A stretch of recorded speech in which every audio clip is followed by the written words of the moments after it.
1984 एक आदमी जेनिफर के घर में घुसकर नाइफ पॉइंट को करता है। पर जेनिफर क्या करती है, वो घबराती नहीं है और उस आदमी का चेहरा अच्छे से देखती है ताकि अगले दिन पुलिस को बता सके।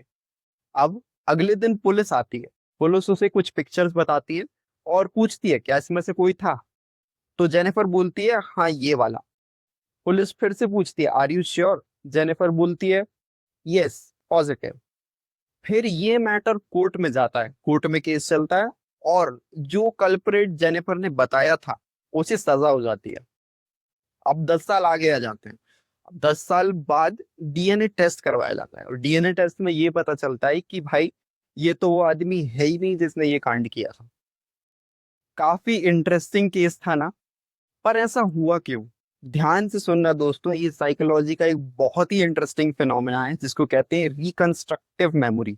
इसके अकॉर्डिंग हमारी जो मेमोरी है वो एक रिकॉर्डिंग की तरह नहीं है। इंस्टेड जब भी हम अपनी मेमोरी को रिकॉल करते हैं तो हम उसमें कुछ अपडेट कर देते हैं या उसमें कुछ चेंज कर देते हैं।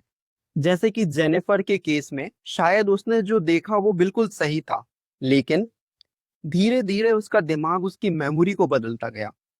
पहला, वो स्ट्रेस में थी और इस वजह से उसकी मेमोरी डिस्टॉर्ट हुई।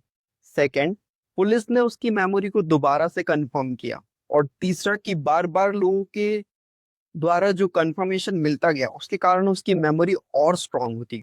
इसलिए कई बार हमें ऐसा लगता है कि हमारी जो मेमोरी है, हमने जो देखा है वो बिल्कुल सही है और कोई और जो कह रहा है शायद हम उसे मानते ही नहीं।